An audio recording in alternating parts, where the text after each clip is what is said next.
पंढरपूर पासून अगदी जवळ पंढरपूर ते जुना कासेगाव रस्त्यावर लोटस स्कूल नजीक सागर डेव्हलपर्सच्या माध्यमातून आम्ही घेऊन आलो आहोत ओपन प्लॉटचा भव्य प्रकल्प शिवनगरी। शिवनगरी या ठिकाणी उपलब्ध आहेत अगदी 1 गुंठ्यापासूनचे प्लॉट। यामध्ये अंतर्गत 30 फुटी रस्ते, रस्त्याच्या दोन्ही बाजूला झाडे, पुरेशा प्रकाश व्यवस्थेसाठी स्ट्रीट लाईटची सोय, स्वतंत्र पाण्याचे नळ कनेक्शन, संपूर्ण प्लॉटिंग क्षेत्राला compound, children park, open space, walking track, open gym, तसेच वृद्धांना बसण्यासाठी बाकडे। तर मग सर्व सोयींनी युक्त जुना कासेगाव रस्त्यावरील शिवनगरी येथे प्लॉट बुकिंगसाठी आजच संपर्क करा। साईटचा पत्ता लोटस स्कूल पाठीमागे जुना Kasegaon road Pandharpur. Mobile number 7218 74 31 31 7218 17 12 21।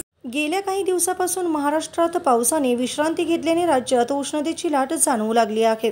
वाढलेल्या उकाड्यामुळे नागरिकांना त्रासाला सामोरे जावे लागत असतानाच आता हवामान खात्याने दिलासा देणारा अंदाज वर्तवला आहे। आजपासून राज्यातील काही भागात पुन्हा एकदा पावसाचे आगमन होण्याची शक्यता वर्तवण्यात आली आहे। हवामान विभागाच्या माहितीनुसार मंगळवारी विदर्भ, मराठवाडा आणि दक्षिण मध्य महाराष्ट्रातील काही जिल्ह्यांमध्ये विजांच्या कडकडाटासह पावसाच्या सरी पडू शकतात। या पार्श्वभूमीवर हवामान विभागाने सांगली, सोलापूर, लातूर, धाराशिव, परभणी, हिंगोली, नांदेड, यवतमाळ, वर्धा, नागपूर, चंद्रपूर आणि गडचिरोली या जिल्ह्यांसाठी येलो अलर्ट जारी केला आहे। राज्याच्या इतर भागांमध्ये मात्र आकाश ढगाळ राहण्याची शक्यता आहे, त्यामुळे उकाडा कायम राहण्याची चिन्हे आहेत। ठाणे, रायगड, रत्नागिरी, सिंधुदुर्ग, अहमदनगर, पुणे, सातारा, कोल्हापूर, बीड आणि जालना या जिल्ह्यांमध्ये तुरळक ठिकाणी विजांच्या कडकडाटासह हलक्या सरींची शक्यता वर्तवली आहे। पावसाचा हा अंदाज खरीप पिकांसाठी उपयुक्त ठरण्याची शक्यता असून शेतकरी वर्गाला दिलासा मिळू शकतो।